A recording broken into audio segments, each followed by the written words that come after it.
Please like and buzzed subscribe. again. A new message. You've got proof. Now it's time to expose the rest. But be careful who you trust. The next day at school, Ayomide noticed subtle changes. Some students avoided her gaze. Others whispered behind her back. Even Mrs. Victoria seemed tense, constantly looking over her shoulder. At lunch, Chinoso pulled Ayomide aside. I overheard some teachers talking. They're planning a meeting. They want to discuss what to do about you. Ayomide's blood ran cold. The predators were regrouping. That evening, Ayomide's father arranged a meeting with a trusted colleague in the police force who specialized in abuse cases. We're going to build a case that no one can ignore, he promised. But as they left, a shadow detached itself from the darkness nearby, watching, waiting.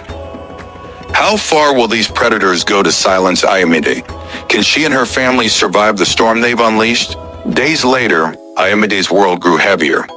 At school, whispers turned to cold shoulders and veiled threats. Teachers who once smiled now avoided her gaze. The administration remained silent, unwilling, or unable to act. One afternoon as she left class, Ayomide noticed a man lingering near the school gate, too familiar to be a stranger. Her heart quickened. Was this one of the shadowy figures from the messages? She texted Chinoso, "Someone's watching me near the gate. Need backup."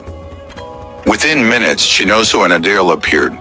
Together, they cautiously followed the man, who led them to a rundown building on the outskirts of town. Peering through a cracked window, they saw Mr. Sagun speaking with several men. Police officers they looked like, but not the kind who would help. One of the men laughed darkly. "We'll make sure this girl and her family regret ever crossing us." Ayomide's blood ran cold. The corruption wasn't just in the school. It was far worse and closer than she thought. Will Ayomide find allies in this fight or be swallowed by the system? What's her next move when the enemy is everywhere?